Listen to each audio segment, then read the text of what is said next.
Mna bendiphaa kube egalini ndilele. Xa ndivayo ndiva ubhuti lo uhlala apha ekhwaza ubafu ngapha uba kuyatsha, aphume ke nobafu akhwaza.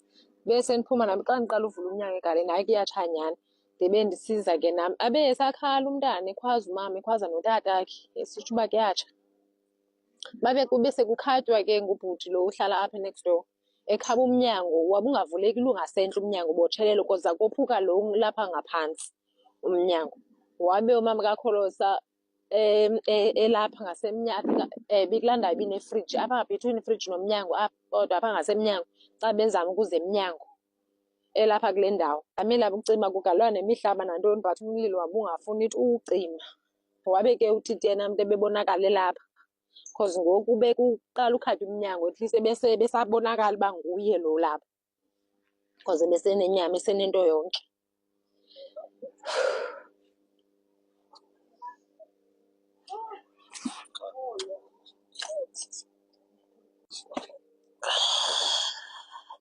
Elwa uba kwenzeka ntoni kule ndawo ndime kuyo. Udadewethu wayelele kule ndawo, umntana wakhe elele apha. Eli gali lalehlulwe nge-room divider. U-Akha yena wafumaneka kwelaa cala. Yiyona nto ke yaye yathi yeba yehlile apha ukusukela ngoba busuku besasithakumbi.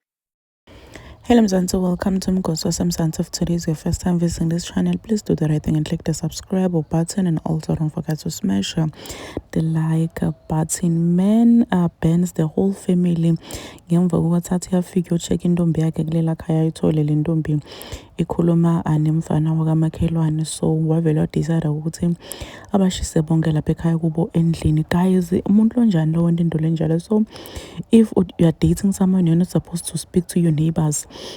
Umuntu makafika xa kuthola ukhuluma namakhelwane sekufuna ashise wonke emndeni wakho. Guys, South Africa is a crime scene, I don't wanna lie, and